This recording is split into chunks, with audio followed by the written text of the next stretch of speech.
So, I'm assuming that you clicked on this video because you have terrible Wi-Fi and you want to make it a bit better. But you saw my other video, but unfortunately, that was not for Wi-Fi.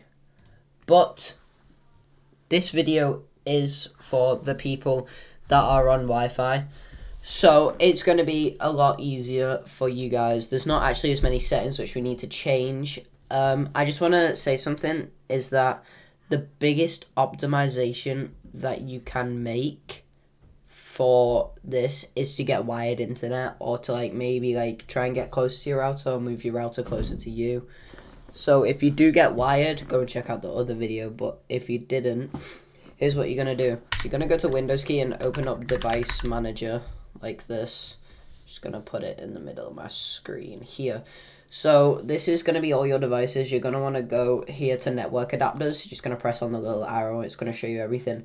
So mine is this Intel Wi-Fi 6E thing. Yours will probably be something similar to this, or it'll say Wi-Fi controller. Make sure it does not say Ethernet, because that is not your actual Wi-Fi. That's just the bit for the port on your motherboard. So once you're on this, you're going to right click it and go over to properties and go to advanced, right? So this is where it gets it's kind of the same as the other one, a little bit complicated, a little bit not. So what you want to do for this is select the highest option that you have. Unless so for me that's 5 gigahertz. But if you're on an older system, you're going to want to go with one of these dual bands. So it's connecting to the legacy and the modem instead of just modem for the 5 gigahertz. So if you're on an older system, use one of these two. It doesn't really matter which one. And if you're on a newer system, use the 5 gigahertz option or your highest option. For this, it's so for this is which Wi-Fi you're actually going to be on.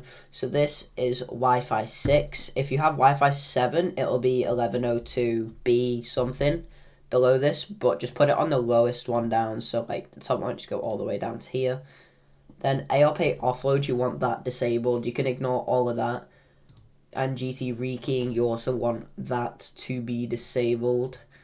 Then what you want to do is you're going to want to go to your preferred band. So if you say, for example, you've been up here and you already know it's 5 gigahertz, then if you know what type of Wi-Fi you're on, then you can either click 5 gigahertz, 6 gigahertz, 5 or 6 gigahertz, or 2.4. I'm just going to put mine on 5.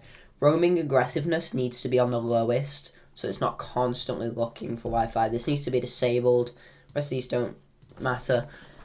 Transmit power needs to be on the highest as well. So you've got the most power on it that you can have.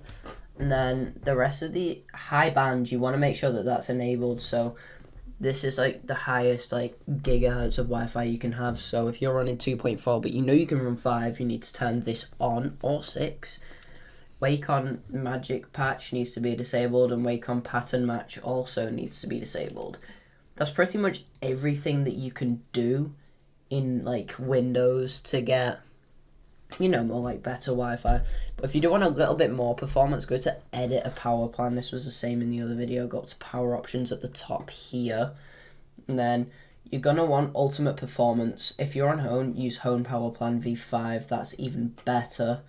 But if you're not, I want you to use ultimate performance. If ultimate performance is not there, I want you to go to the description. There'll be some code which looks a bit like this. So you're gonna go to the description, copy it, go down to here, go to your search bar, and open PowerShell like this. Run it as administrator. It'll ask for permission to do stuff to your device. You just want to say yes. Give all the permissions.